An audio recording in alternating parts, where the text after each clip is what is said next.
Good afternoon, everyone. Welcome to this Monday's Wealth Creation Show. We are going to talk today about, just your general thought process and thinking big, but thinking big about your future. And that involves obviously your retirement, your priorities, your wealth, and indeed your health as well. We're going to try and cover all these topics today. But I was going to kick off, Jim. I was going to ask you a question. I know this question, for a lot of people, might have a different answer. You were going to kick off? Yeah, well, I've got to run in a good way or in a yeah. Oi!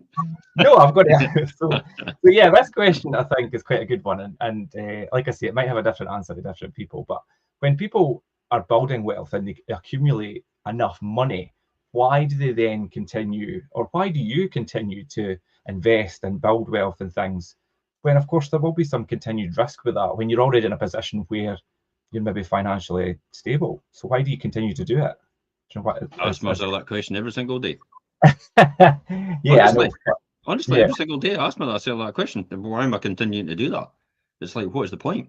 But the point is, I would say, if you can do it, then why not do it and give it away to somebody that needs it?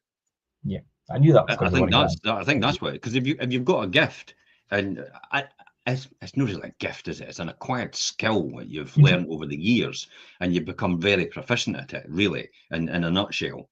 And if you've got that skill, then why would you not continue to use that and develop it? I kind of think it's like an Olympic athlete. They'll still continue to train all the time. I mean, the ones that stop training, it's like it's like overnight. Are you sure that's that? Are you sure that's that footballer? It's like because they've bulked out, and it's because they've stopped doing what they're doing, and they've lost the touch and they've lost the practice it. But I still think it's all about probably a sense of purpose, and you just continue to do it because you're used to it. It's habits, it's procedures, it's things that you do every single day as a result of what you do. I mean, I drink this every single day, which is literally just a pint of green juice. You'll not see that because it's green, with the green screen. But I drink that every single day religiously. Yeah, and that's the same breakfast every single day religiously, and the only thing it varies is what I have at night. That's it. Every single day, and everybody thinks, God, that would be boring. I tell you what, it's not, because it gives me all the energy and the nutrition in order for this to operate most effectively, and also for my thinking to be clear, as well as sleep. Yeah, I knew when I asked you that question, one of the first things you were going to come back with, if you could build wealth and you're already in a good position with money and wealth, then continue to do that and give it to others. And I know that obviously you actively do that through your company, but you also have the vision of, your own retirement, your kids' inheritance, your legacy to your kids and their kids and things. So there's a lot of different reasons why you're doing that, and it's you building that wealth with an intention, rather than do you think there's people out there that just mindlessly accumulate wealth because they can and don't have an actual purpose and goal for doing it? Yeah, probably. There is people out there that will do that. They will just accumulate wealth because they can accumulate wealth. They're not really sure what they're doing it for, but these people are probably few and far between. Yeah. Look at classic examples. Like, for example, do you think Musk went out in the first place to accumulate wealth? He didn't, but he's got wealth as a natural result where everybody poured money into his companies, and it's not him. And this is what most people just don't understand every single time. It's like they go on about all these rich people, these billionaires in the world that are worth hundreds of billions. I mean, Bezos was talking about his company is worth 1 trillion. His I read that, shares, he only owns 16% of it, and his shares are about 190 billion or thereabouts. Yeah, that's ridiculous. And it's like, it's his shares worth. When he owned them, they were worth nothing when he started Amazon, and they've only grown in wealth over the years. But he doesn't actually have that money. He doesn't own. He doesn't really. I wouldn't say own is the word I would use. It's not tangible. You can't feel it. He can use it to borrow against. He can use it as security. He can maybe cash out in the shares. But once you chop down the tree that bears the fruit, you've lost the income that comes from it.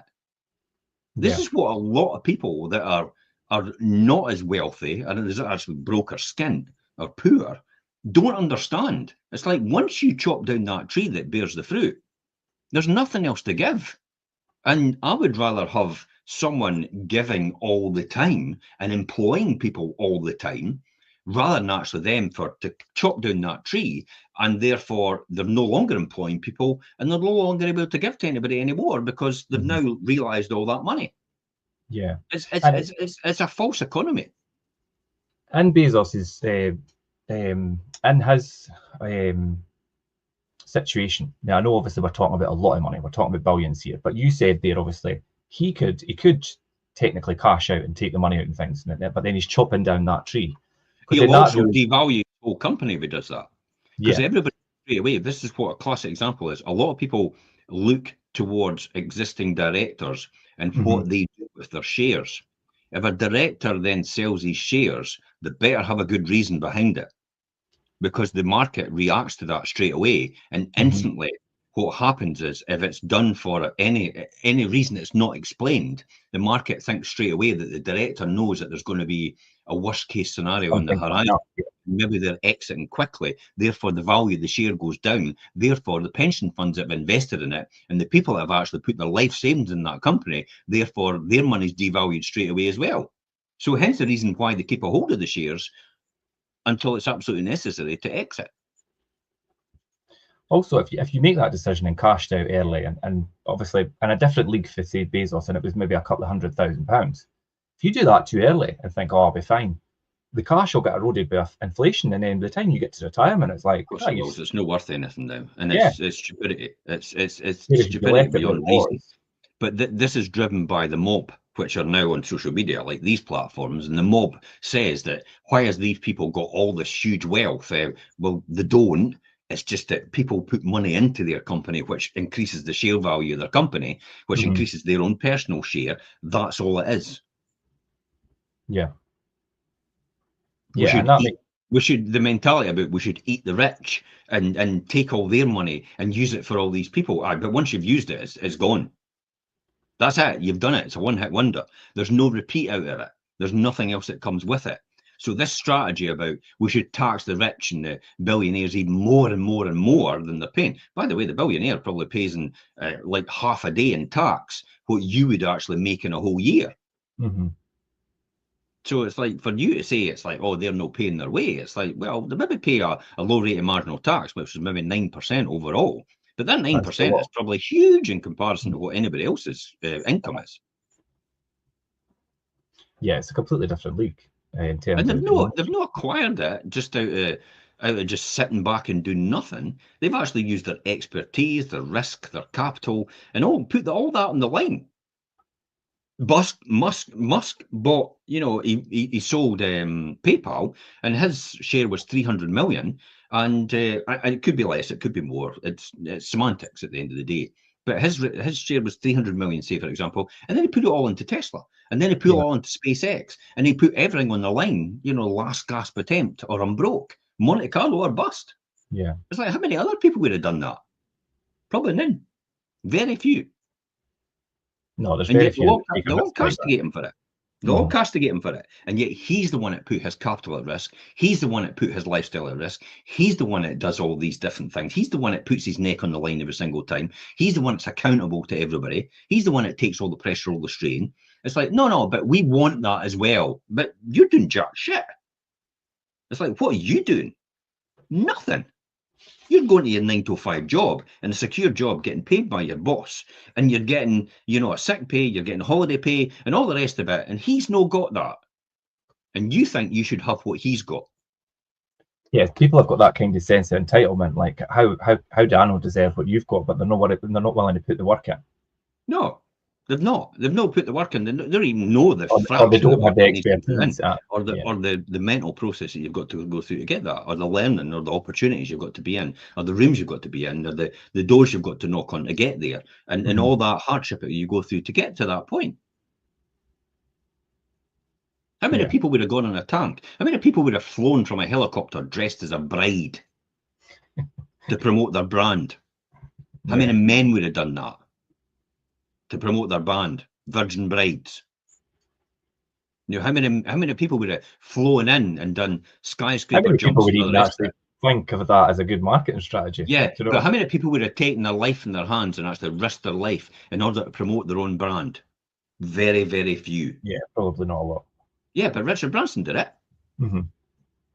But no, we want what he's got. It's like, again, what have you done? Jack shit in comparison. Yeah, no, I totally agree. And it's like, I think as well, and it's like, I wrote a question down here, and it's like, how much is enough? Do you know, when is there a stopping point? But I It's think we've never just kind of, enough. I think we've just kind of covered Because that. Yeah.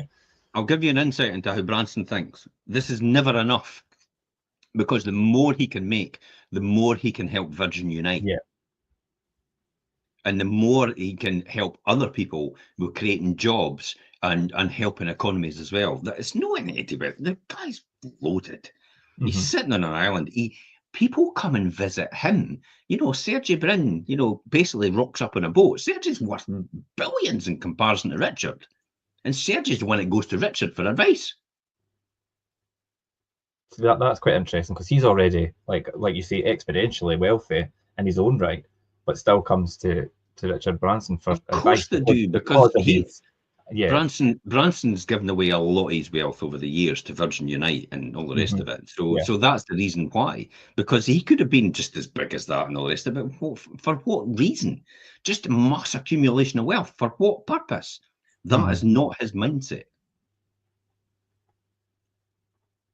Yeah.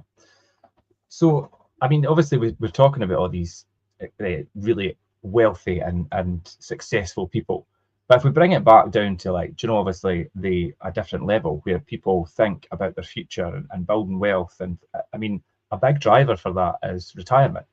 And it was something I wanted us to talk about today, because it is something that is in the forefront of people's mind when they think, right, I'm going to, do you know, property investment, for example, which obviously we help people do quite a lot, and that is one of the main drivers for it is retirement.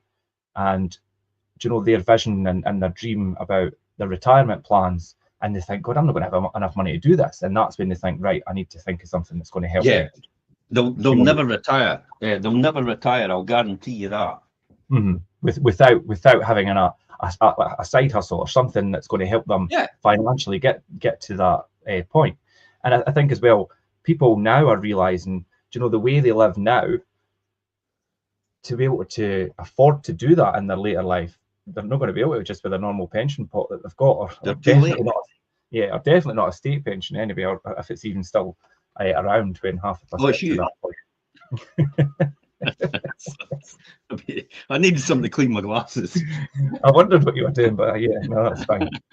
But yeah, so yeah, people have these big goals and ambitions and things, but once they realize that and think, right, this is where I want to be later in life, and this is what I want to do. Do you know, you might want to travel, you might want to do things, you might want to have, do you know, think about your kids and all the rest of it. Once you've got that in your mind, then you've got a better idea of what your retirement will look like, or what you want it to look like. Then you could think, right, I need X amount, or I need to work towards having X amount to be able to facilitate that kind of lifestyle, without working myself to the grain to my deathbed, basically. What is the point of working to retirement? Right, of your journey, for example. Let me just run through this. If your journey for retirement is to retire at 65 or 68-year-old, or retire as much as possible, but or have the income to be able to retire, if that's what you're after, then good luck, because I could tell you right now. Just let me get my numbers up here, and I'll tell you what's going on here. Okay.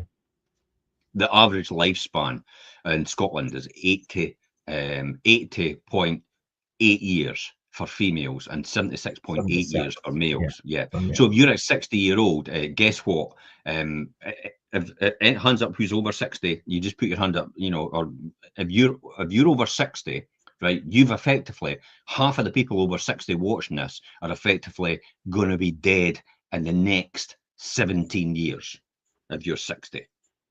On average, according to stats, that's males. Half of the women are going to be dead in the next 20 years.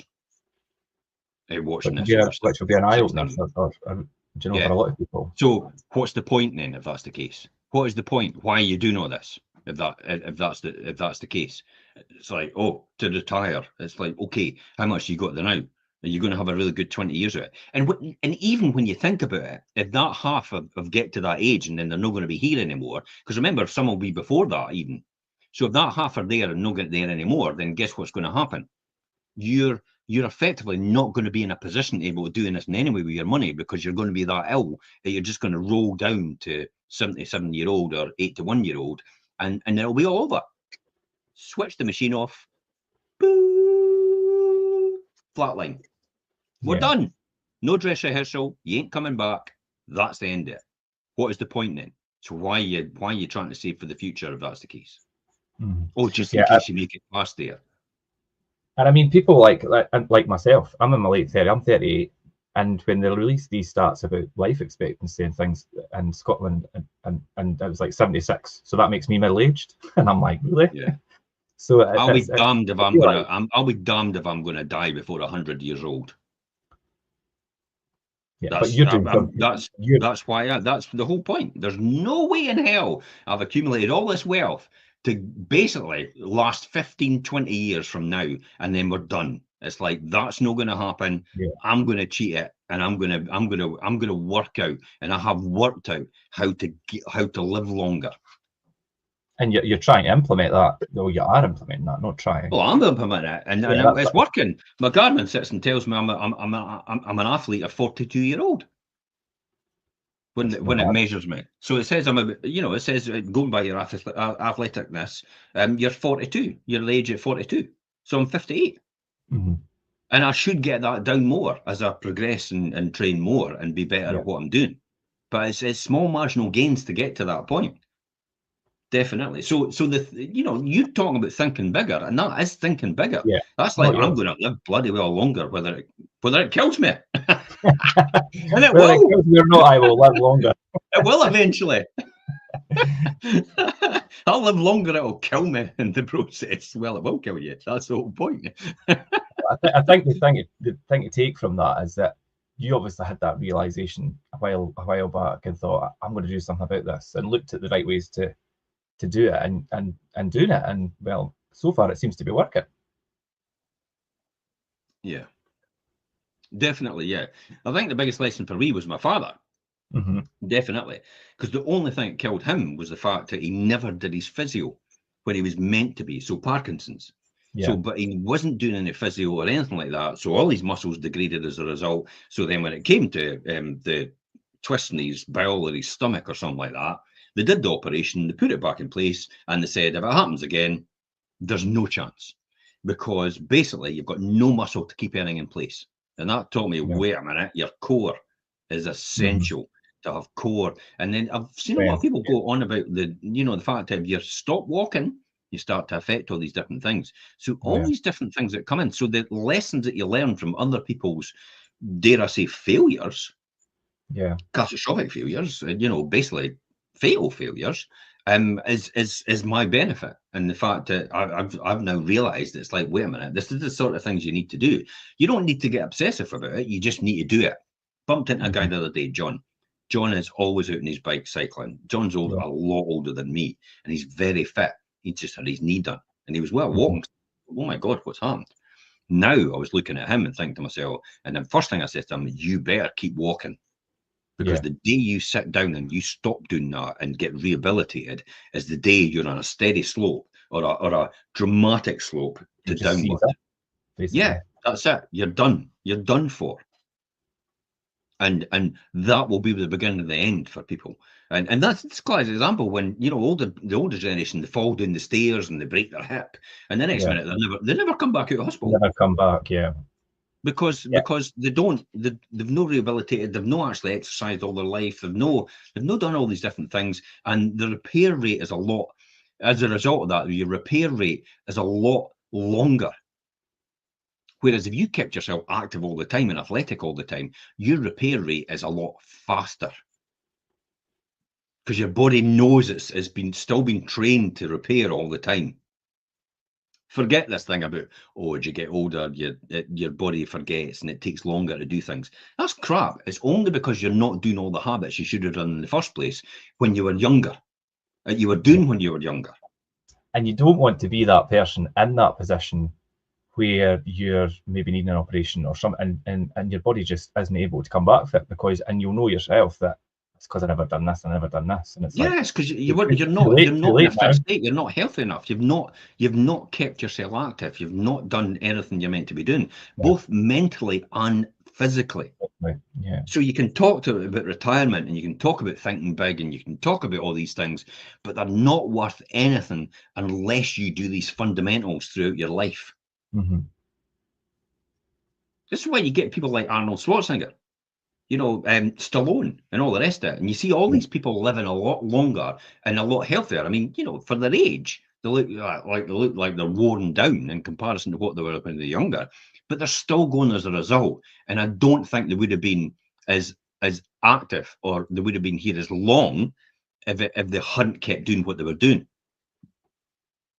Yeah, because they've obviously got to a really peak fitness in their careers and things, but they've not just stopped making movies and things and thought, I'm not going to bother doing this anymore. I think they've gone too far, though. Some of them have gone far too far. You can get to a point where you overtrain, like my HRV or whatever it is, my variable rate of my heart. It's like it's telling me, it's like it's nothing to do with stress, because it's either stress that affects it and it goes down, or it's overtraining, and it's probably overtraining, because I'm training 7 days a week and not even actually resting. So, but do you think that could possibly continuing doing that could have a negative effect on you? Of course it does. Mm-hmm. So I'm swillering about today whether I should be skipping a day, and because I never went on the treadmill this morning for that reason. I went, no, I'm not going to do that, and I'll see what happens. I might do something later on.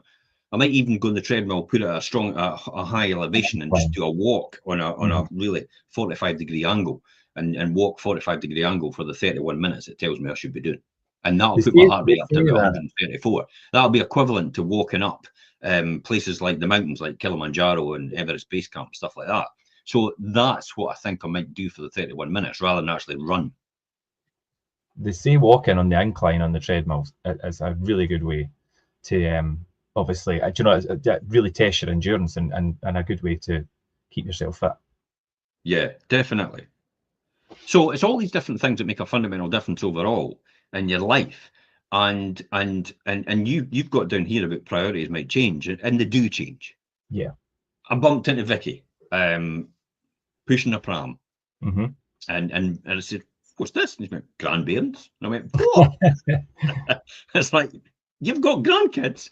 And she says, it's the best thing ever. And I went, yeah, and I'm still bloody waiting.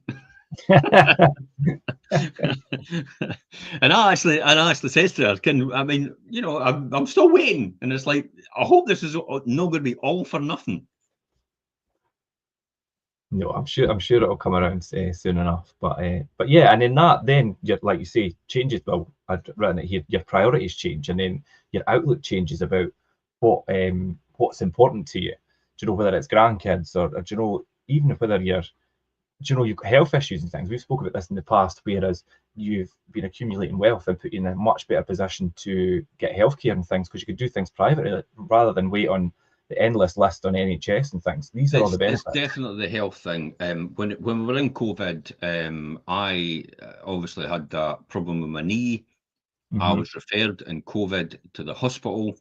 The hospital couldn't take me because we've got a waiting list in the NHS.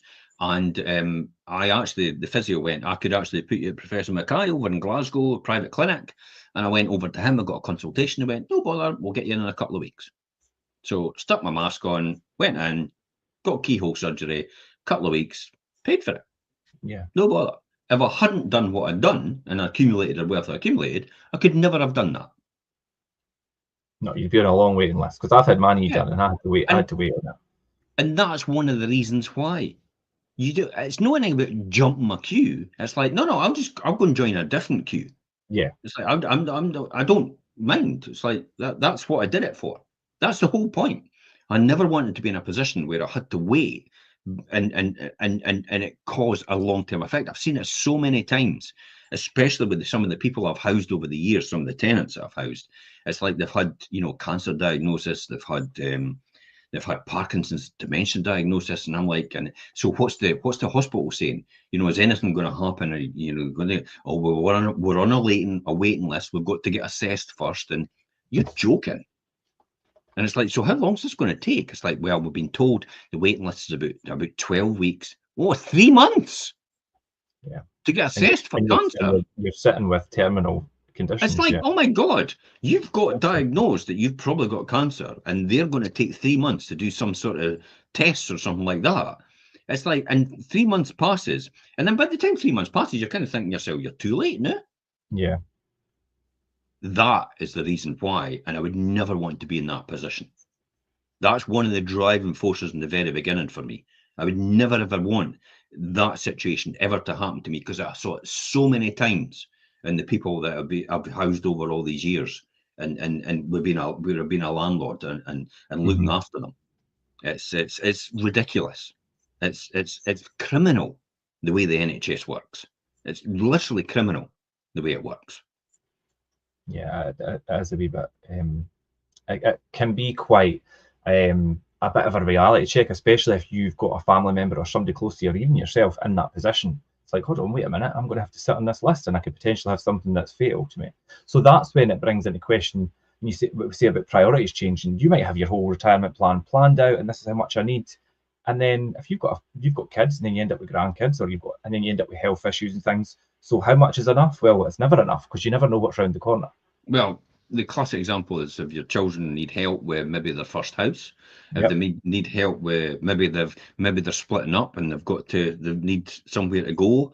You know, these are all the things that can be solved with money. Let's be honest. And this isn't anything about the love of money. This is the requirement for anything to be done. Try going to a car showroom and saying to someone, I tell you what, I'll pay you when I get the money, but can I have the car now?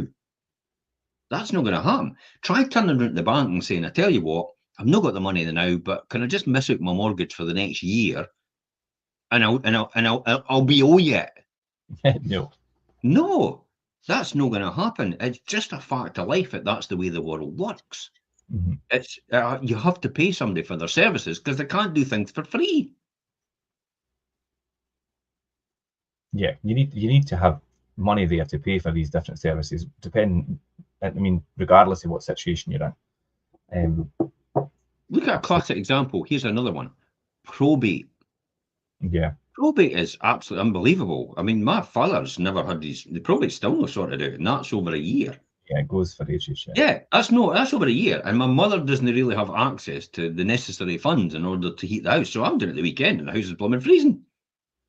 And it's like, you're not going to do anything about this. Not keep it as it is. But I don't know the ins and outs. I'm not going to. You know, my mum's got her own mindset. She's very strong-willed. It's no easy. But there's nothing you can do about that. So I would never want to be in that position, ever. Yeah. So these are all the things, that all the lessons that teach me around about me about what happens to other people, about the fact that just make sure you're never in that position, and you could account for that if anything like that happens overall. And that's the thing. So it should never ever stop you.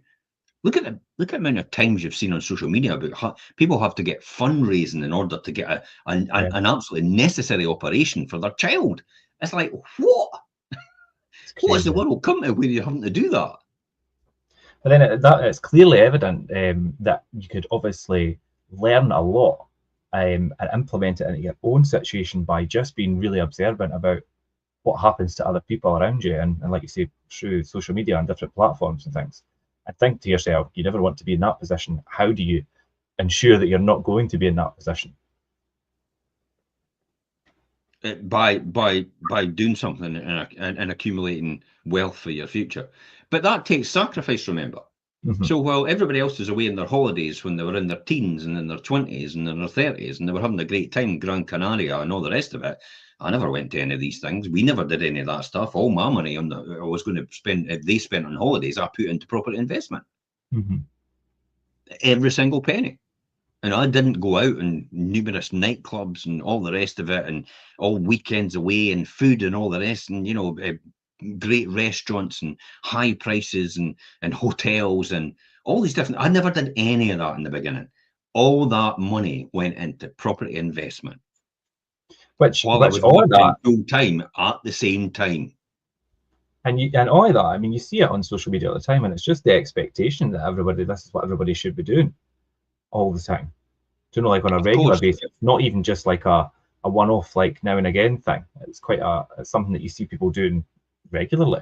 it's very, very dangerous to sit and look at social media and say, I wish I had, because Mm-hmm. what will happen is you go, I wish I had that person's legs. I wish I had that person's flat stomach. I wish I had that person's biceps. I wish I had that person's head of hair. I wish I had, and it's like you've concocted this image about what you wish you had from about 6 or 7 different people in the impression that they've got that already, when in actual fact you know nothing about their life. It just appears that they have that. Of course it does. It's like the guy, you know, the old story about the guy that comes down and he's got this beautiful woman next to him and he's in his Lamborghini, you know, whatever it is, Gelado or whatever that is. I know it is Gelado or whatever it is. Anybody, somebody will correct me. But he's sitting inside and the guy looks over and goes, oh, I wish that was me. And it's like, but what he doesn't realize is he's got a heroin addiction and she's a hooker. But on the surface, it does. Of course. And yeah. that's why he goes, I wish that was me. And it's like, yeah, okay. But you don't realize if you knew that person's life, you wouldn't want it. Yeah, I think a good life lesson, I think when you realize that not everything is completely as it seems. And I think in a lot of situations that's It never true. is. It never is. Never. I mean, you know, there's a guru going about the now, or a furu, I would call him, going about saying how he's accumulated a 20 million property portfolio in a short space of time. And it's like, not looking at your accounts, pal. When I look at your accounts, you've not accumulated all that. You and other people have maybe accumulated all that, but not you personally. No, not on their own But merit. they leave out the other people that have accumulated it with them. Mm-hmm. I mean, I've accumulated it in me. It's just Yeah. me. It's like no one else when you think about it. But Elaine does her ownership because I've given her ownership as well now, and eventually the kids will have ownership. But that person has other people have invested. It's like Bezos saying, "I tell you what, I own all of 1 trillion of Amazon." No, It you doesn't. don't. It's You only own 16%. 16% of it. Yeah. But this person is actually going about saying they've got 20 million in property. It's like, okay. The other thing as well is how much debt you got in that property? 20 million. Mm-hmm. Oh, so you're worth nothing then. So that's just really, puts you back. Yeah. So see how they've done that. They've said I've got 20 million in property, but they've not told you how much their net worth is. Their net worth is probably 1 million. They've probably got 19 million in debt. They're maybe actually borrowed up to the hilt with everybody that's invested in them with that to get that property. Now it's great. You wait 20 years and that 20 million, if it's just loans you've got against it, will probably double to 20 million. So you made 20 million in 20 years, and that's great. You made $1 million a year. But you don't have 20 million the way you're saying it to everybody else, but they rely on everybody else putting their own thought, their own belief on that, what that statement says. That's why they do it. And a lot of people might not have the intelligence or the savvy to go and think, I'm going to check your accounts and see exactly what position you are in. Yeah. There's another one going about. It's like we bought 200 properties, and everybody knows who that person is, by the way. 200 properties in a certain amount of time, and it's like, yeah, okay, you bought them, okay, but they're not all yours. They're owned by other people as well. I could do that. If everybody invested in me the morning, I would just go out and buy another 200, 300, 1,000. You know, it's limitless the amount of properties I could buy and say I've bought 1,000 properties, but with all other people's money. But whether that's actually making money or actually accumulating any wealth is another story. Because you might have bought 200 properties or 300 or 400 or 500. It would actually loss making. Mm-hmm. Yeah, I've seen people do that. Yeah, so coming out and saying, "Oh, like we've purchased 200 properties," but like, okay, but then what's the actual financial backing on that? Is what it you actually making? generating? Yeah. What's your loan to value? What are you making? Mm-hmm. What's your occupancy rate? Are you in profit? Or you know? Yeah. The person with 1 property is maybe making more money than the person with 200 properties. Which sounds crazy, but it could be true. Yeah. Yeah, because the 200 might be making a loss. Mm-hmm. And they might not even be going up in value because maybe the market's not as buoyant as it should be, and therefore property prices aren't moving up, and maybe inflation is going up higher than property prices at that point in time. Therefore, they're actually negatively, in real terms, actually going down in value. So this is why when you talked about thinking big, about what does thinking big mean, and what does it mean to you, is probably the most important thing. What does that mean, thinking big? And quantify that. And this is why it's you shouldn't be taking in isolation one thing and saying, "Oh, that's got that's big." Okay, but you've got to have all these other things to get that, to make In that order to get work. that, yeah. So this is a big jigsaw you've got to put together in your mind about how you want to do that. Yeah, definitely. Yeah, I mean, it's fine saying you want to think big, but you need to have the right knowledge and education and the right people around you to be able to reach these kind of milestones and benchmarks to achieve your goals ultimately. I mean, we spoke there about priorities changing and things, and your priorities changing and your retirement plan and things as well. And I was looking, I did pull out, I pulled some stats here from it. It was a JP Morgan survey, and it was about people and their intention to retire. And do you know, about 70% of workers and things believe they would retire at 65, and maybe a wee bit later. But only 31% of them actually retired with on their actual retirement plan that they thought about. And then 35% of those that retired early, like than they originally planned, was because they had health issues, and they had health problems, or their spouse or their partner had health issues and they had to retire early, which left them in a position where they didn't have really enough money accumulated for the retirement because these changes, circumstances, and priorities changed that they didn't expect. A So it's lot of them about never even made it. yeah, and preparing for the unexpected, because it will happen to most of us. A lot of them that never made it. Some can't retire because they can't afford to retire, and Yeah. some retired on 2/3 of what they couldn't afford to live on in the first place. Mm-hmm. If that. That's on a good day. That's Yeah. very rare now, because you're all defined benefit.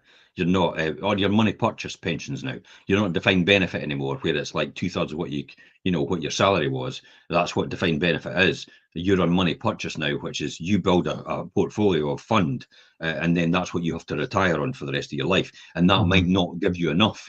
For example, I could tell you right away what ours would be. The one that I use. This is just a pension for tax deductions purposes. Nothing wrong with that, by the way. Taxman, it's perfectly legal.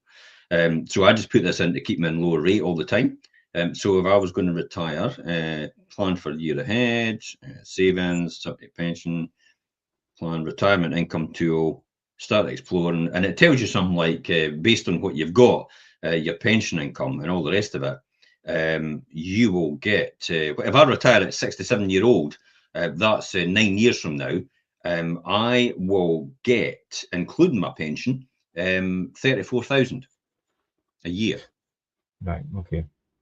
Which That's is about 9 the years average. ago. Which is about the average salary now. It won't be and that's then. 9 years from now, and that's including the state pension, which I don't think is going to be here, to be honest, in that time.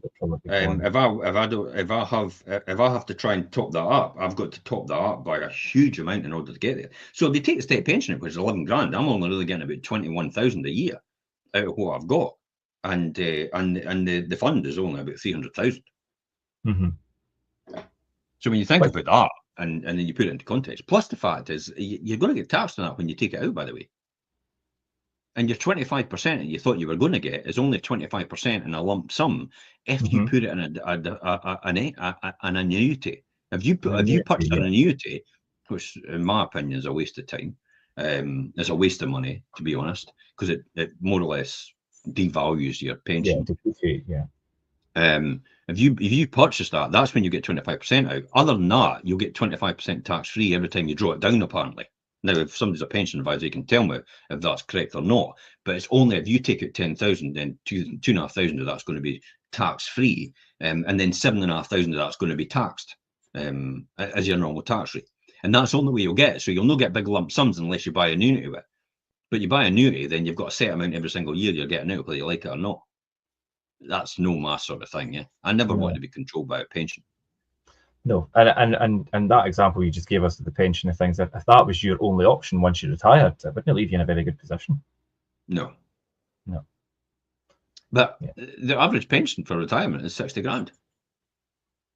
So that's 5 times as much. And that's me, that's not even trying. But that's a minute in comparison to what I've got elsewhere. Yeah.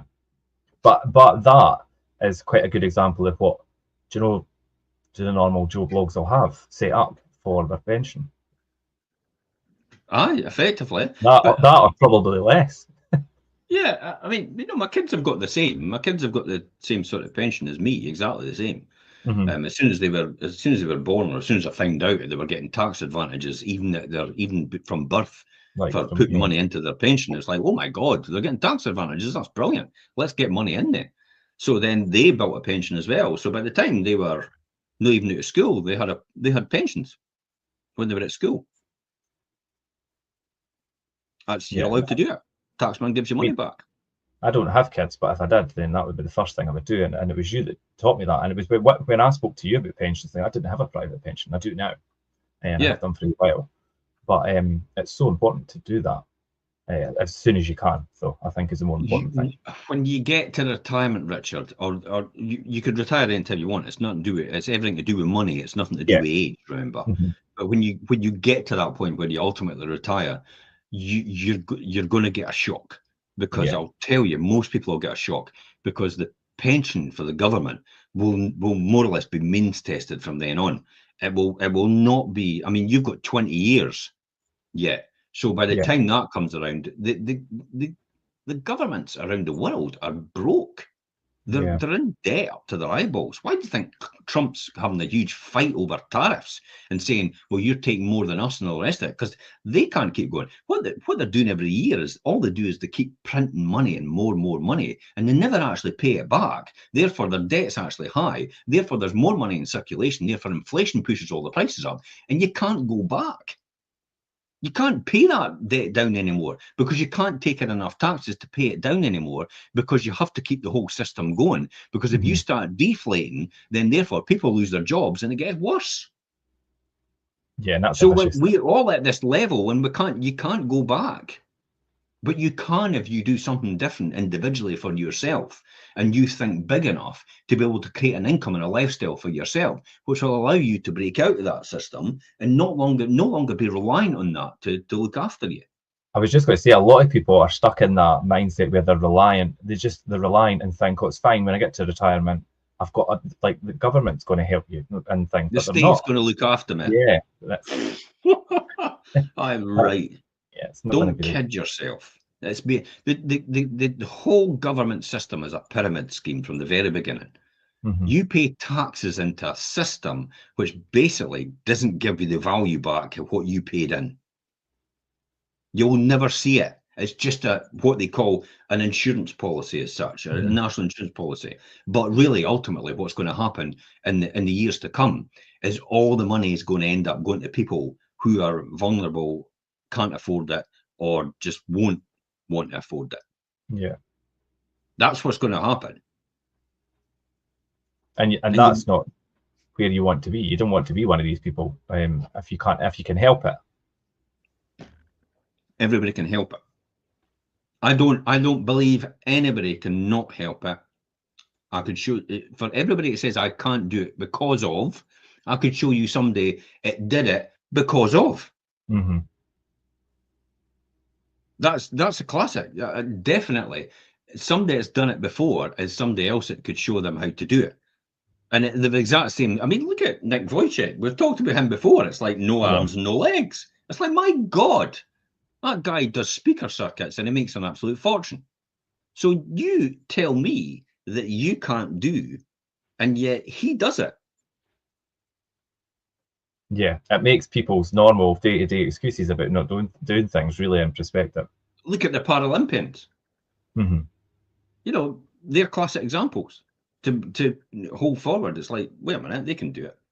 So why can you not do it? If they can do it, you can do it. Oh, but they don't have all my... Yeah, they Oh, probably did. because that, yeah. Yeah, they probably did have all your stuff at the beginning, but they overcame it. They went forward and overcame it, and that's what your job is to do, is to find out how they overcame that situation. It's about getting yourself in that mindset. They've obviously went through whatever they've went through to be in the position that they're in, and had that realization, and that's given them that drive to be successful no matter what. But I think normal day-to-day people don't have that because they've not had to be pushed that much. So it's about pushing yourself, or finding the drivers to push yourself and be successful at whatever you do in your own life. Yeah. You know, there's you don't know what it's like for me. I was born with disadvantages that you don't have, and it's like I could show you somebody that's born with worse. Yeah. You know, it's been born in a worse environment. It's actually changed their life. So don't sit there and tell me that you can't change things. I think the phrase is you won't change things. You're not prepared to change things. Yeah. And I know it's difficult saying that, especially if you're in the mindset of this is never going to change for me. This is all I've got, and you're no motivated at all to do anything. But if they can do it, then you can do it. Mm-hmm. Yeah, definitely. Do you know, we were going to round up and finish today talking about, I was going to like balancing wealth and health, and we've kind of spoke about it already because we spoke about life expectancy and looking after yourself and things. But that is what I wanted to round up talking about today, because it's so important, your own health. I mean, you could have all the wealth in the world, and if you're not healthy and not going to make it, what use is it for you? Well, I would say as well, you're absolutely right in that statement. I would say as well as life expectancy will end up dropping. Right, that's interesting, because everybody expects well, you could see what's happening with the food chain. You can see what's happening all over, and you can see what's happening and how we're feeding our young as well, how we're feeding our children. It's like McDonald's, it's KFC, it's all the crap of the day. And even when it comes to things like vegan food and plant-based foods, they're creating stuff that are just got all the crap of the day in it as well. It's just a plant now with all the crap rather than meat with all the crap. And that's effectively how they're doing it. So I think life expectancy for I'll level out. I don't think it'll go as high.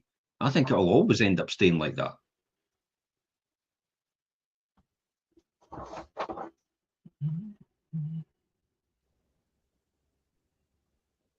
So some of the factors that determine our longevity are actually out of our control, just like the stock market.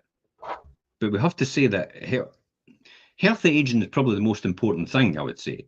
So healthy aging is important, and it's looking after yourself. It's the running, it's the walking, it's the cycling, it's the swimming. Again, I come back to saying about John. When I bumped into John about his knee, and he was struggling with his knee, what I was saying to him was effectively to saying to John was effectively you need to start swimming, John. You need to go and swim more and get your knee back into shape. And that was important for. And John was like, I never even thought of that. And I went, I might try it. And I says, but you also need to go on your bike. Your bike will be really good for you as well. So whenever you have a knee operation, the things that you should do is the things that won't exacerbate it too much is definitely not running, possibly not even walking. It's swimming and cycling that are really important. But take advice from a professional, definitely a physio. But they'll probably say the same thing, because that's what I've been told over the years. When I was taught to run again, I was on one of these balloon runners on a treadmill. Yeah. I think it was the same one that Andy Murray used for his knee. Stuart Barton's got it. He had bought it second hand or something like that. Or maybe Andy Murray was running it in training, because Gavin Hastings was in there the other day about his knee as well. Funny enough, its knees. It seemed to be the same knee as mine. But it's important to make sure that everything else is going to last. I mean, this has to last. Your heart has to last. Your lungs has to last. Your pancreas, your kidneys, everything has to last. And the more stress and strain you put on it by what you're consuming in terms of the toxins that you're taking in, and I do mean cigarettes, vaping, alcohol, drugs, the additives, the preservatives, all the rest of it, refined sugar, my God, and refined salt are the two worst things as well. and all the syrups and all these glucose-based things are overloading your system. It's like, why am I fat? It's because all the crap you're eating. And That's people why. don't even realize, because like you say, just even these simple things like people putting these syrups in, and all these refined sugars are a really big one, I know. And you're like, even people that are going vegan and veggie and think, oh, I'm eating good, but they're eating all these highly processed They're foods. not. They're not, and this is what concerns me about the vegan movement. And it's fine, you know.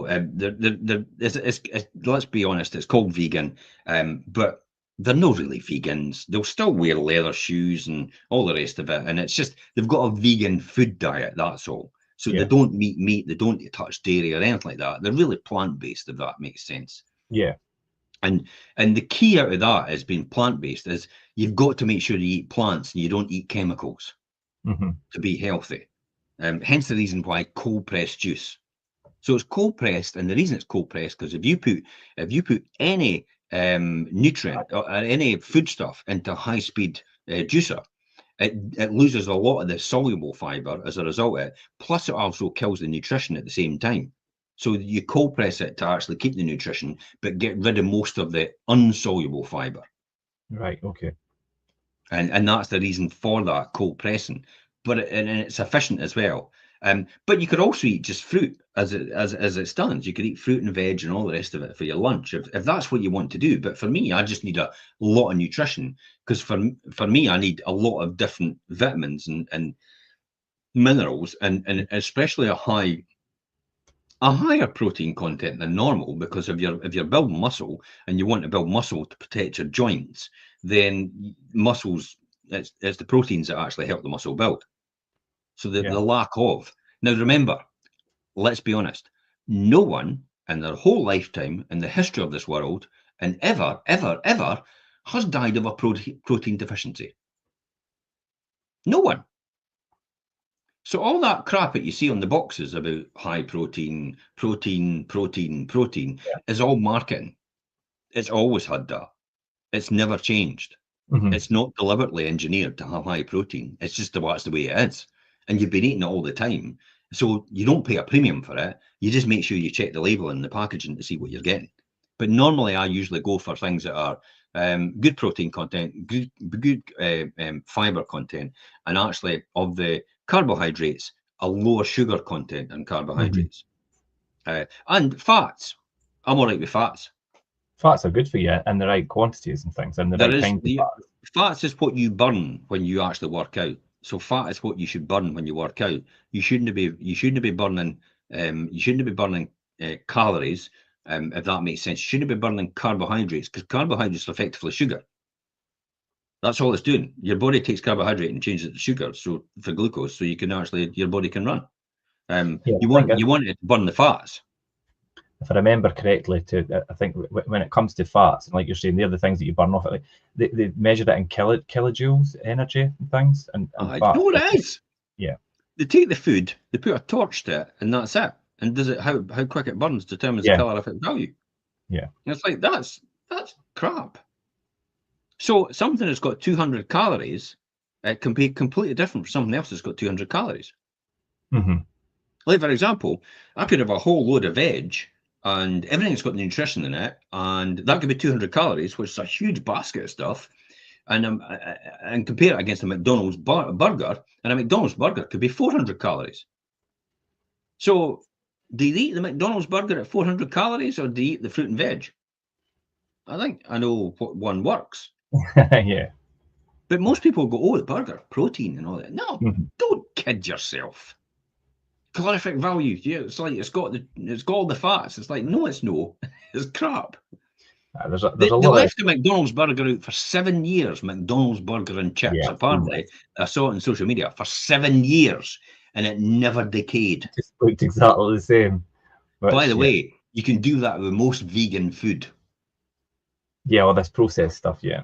Yep, you can leave it outside, and nothing will touch it. The insects won't. That's how you know it's no good for you. As soon as you know the insects are no going near it, and nothing's going to eat it. That's it's no good for you then. Because anything else that's made up with proper organic material, insects and things, it'll decay and be broken down. Of course, you know straight away it's no good for you. I mean, plant-based, you know, they've got this like the veg spreads, you know, Flora, for example. Yeah. Oh, they're all vegan and all the rest of it. Ah, that's fine. But if you put that outside, it doesn't decay. Yeah, it's just It doesn't go off. There's quite no close more. to plastic, I think, if I'm right. I've heard that Effectively, you know, these that's margarine things. Yeah. yeah. There's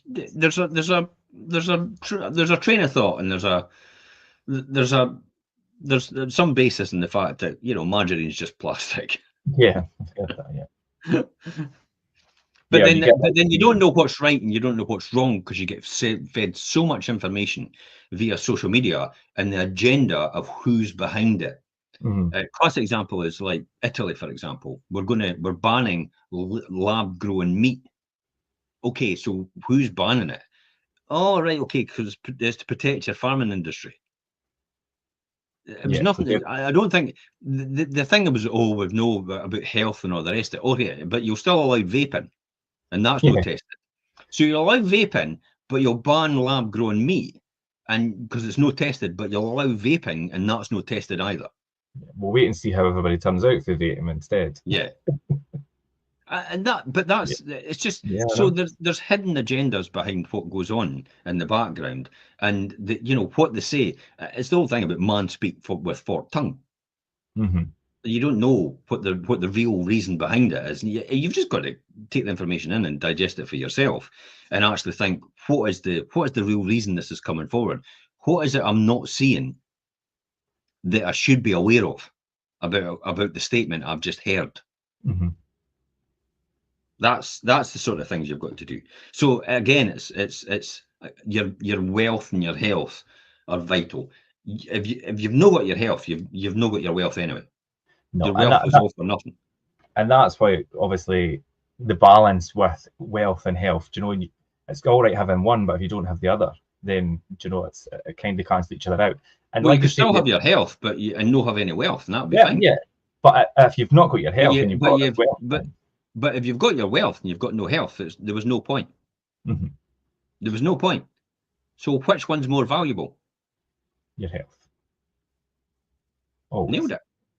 always. And I Because you think with the need right that in order. education, You need that. So if you don't have it, you're done for. That's it. What was the point? That's why I says, don't bother. If you're going to go down the pub every second day or every weekend and get totally lashed all the time you're never and going to last. smoke and drink and vape and just live for the weekend every single time and just not live healthily, not exercise, not do anything like that, there is no point in building wealth because you won't be around to enjoy it Yeah. in any shape or form. By the time it accumulates to something worthwhile, you're not going to be here very long. Yeah, because it does take time. And people actually think it's going to be, oh, I'm going to be rich. I'm going to be a millionaire overnight. It's like, no, you're not. Unless you've got something really that you've got a patent on, or you've got something that's it's way out there. It's like huge demand. You're never going to be a millionaire overnight. Mhm. All these people that have been millionaires over years have actually accumulated the wealth, they've built the wealth, they started from scratch, and they've built it like everybody else was hard work, determination, and being smart at what they're doing. Yeah. A lot of people who have become millionaires overnight, like winning the lottery and things, half the time they lose it because they don't know what to do with it, or they don't know how to manage it properly. Yeah, hence the reason Yeah. why I don't play the lottery. Yeah. It would be a curse. But yeah, with the right education and knowledge and things about your health and things, you can have a say in how you age, and that's all about what you eat and how active you are, and you know, getting enough sleep and all these different things. And like you say, finding that balance with your wealth and your health, and that helps you protect from, like, you know, your financial worries and the unknowns that we spoke about earlier, but also can protect you from health unknowns. Do you know, if you've got yourself active and healthy and eating right, there's less chance that you're going to have unknown health scares later in life. It's not going to eradicate it completely. No one knows. You don't have a crystal ball, but you could try and hedge your bets against it quite well. Yeah, and that's why I'm plant-based. Mm-hmm. About my health, because Okay. I know all the crap that goes into you know, the medicines and that go into the cattle, into the food chain. I know all the stuff that goes into the sea as well, and basically you can't keep putting dishwasher tablets in and putting washing machine fluid into your water system, and continually think that you're not polluting it. Yeah. And where do you think that goes? That you know, some of it will come out, but eventually some of it gets dumped into the sea.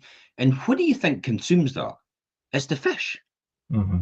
So this is why they're going about fishing and all the rest of it. I have a huge amount of mercury. And then the farming of the fish as well makes it even worse, because they put all these antibiotics into them in order, so because they're all closely knit together, just like the food industry, just like the hens and everything, battery hens and all the rest of it. And they're all close together, so they pump them up with all the antibiotics again, and all the hormones as well. Don't kid yourself; they're definitely doing it. And then they do all that, and then the next minute you sit and eat it. Yeah, it's like, why do you think people are fat? It's not sometimes anything to do with the fact that they're eating a lot. It's a lot to do with the fact that maybe the hormones in the food that they're eating is actually still present in a trace form. Mm-hmm. And maybe that tolerance level that the government says that they've got to do in order for it to qualify as fresh meat is a bit different now. It's like beef sausages. As long as you've got like 20% of beef in it, you can call it a beef sausage. So the majority is not actually beef. It's like, no, it's full of fillers. 80% of this is fillers. That's why there's a different price in sausages when you go to the supermarket. You've got the cheap basic sausages at the cheapest ever, and it's basically got sawdust and shavings off the floor with a bit of flavouring. And then you've got the other end of the spectrum, is the real high quality sausages, which are like 60% beef. That's what you're paying for. Food shavings off the floor and fillers, and a wee bit of fillers and some quality beef. But even the quality beef, in my opinion, isn't really quality beef. Yeah, because I mean, it's different. The process that the beef has gone through over the years, and even the grass that's been fed, it possibly has a river next to it, which is actually getting all the toxins, pollutants into it, which goes into the land, because it does happen, and then it goes into the grass, which the cattle then eats, and then you're eating it as well. Aye, the runoff from the fertilizers and things. Yeah. So this is why I'm quite thinking about, you know, organic soya, which I eat, and then beans and pulses and all the rest of it, and all the different things. I mean, I'm no complete denial about everything. I've obviously indulged, but it's I'm not I'm not the person that I used to be, and you know, just eating all the crap of the day, like kebabs every night, Chinese every night, and all the rest of it. Because I realise it's like, you know, you've accumulated all this wealth, and you accumulate even more. It's like, I want to be around to bloom and enjoy it. Yeah, I want to be healthy enough to enjoy it. Yeah, and health is number one and up there, definitely. Yeah, so and key takeaways from today, I think, really are to, I mean, initially we spoke about building your wealth and building it intentionally with an actual purpose in mind. Planning for the future, obviously your retirement, think about your future self and what kind of life that's going to be like, preparing for the unexpected, and as we just spoke about there, balancing your health and building your wealth at the same time. Pin meeting this Thursday. So I'll be at the pin meeting in Edinburgh. I'll be one of the speakers. I'll be talking about the one thing that Richard Branson wishes that he had known way beforehand. I know that because I've spoken to him about it already. So it's easy. And so I'm at the pin meeting. If you're the first time at the Edinburgh pin meeting, you can go into Property Investors Network. You just type in, I think it's Jim05 is the code. And you'll get your ticket discounted to free, if I remember right. Let me just check. Yeah, Jim05. So Jim05. Yeah, I'll stick the Property Investors meeting. If you just hang on there till I get this meeting, and I'll put it in the comments, because it won't appear after the show's over. Remember? Yeah. No, I'll let you put that in, and then. I just want thanks to everybody on the comments. There's been a few come through. Thanks to everybody on YouTube. Angela was jumping in there saying about becoming a grandmother and how important it is. Lucinda, you were saying, obviously, thanks for today's input. Summary, you need your health alongside your wealth. Otherwise, what's the point? Absolutely, Lucinda, and that's what we're trying to get across there. Your health is paramount, especially if you want to enjoy the wealth that you build and your investment journey. So yeah, absolutely. That's that code and the link comments and the Property Investors Network in the comments, guys. Jim will be there in person this Thursday across in Edinburgh. So if you want to come along to that, click through on the link and get your ticket. Okay. Okay, thanks for that, Jim. We will be back next week as usual for the Wealth Creation Show. Until then, we'll see you then, or if you go to the Investors Network, you'll see Jim in person there on Thursday. Right, Jim, Bye thanks for very now. much. We'll end it there today and see you next time.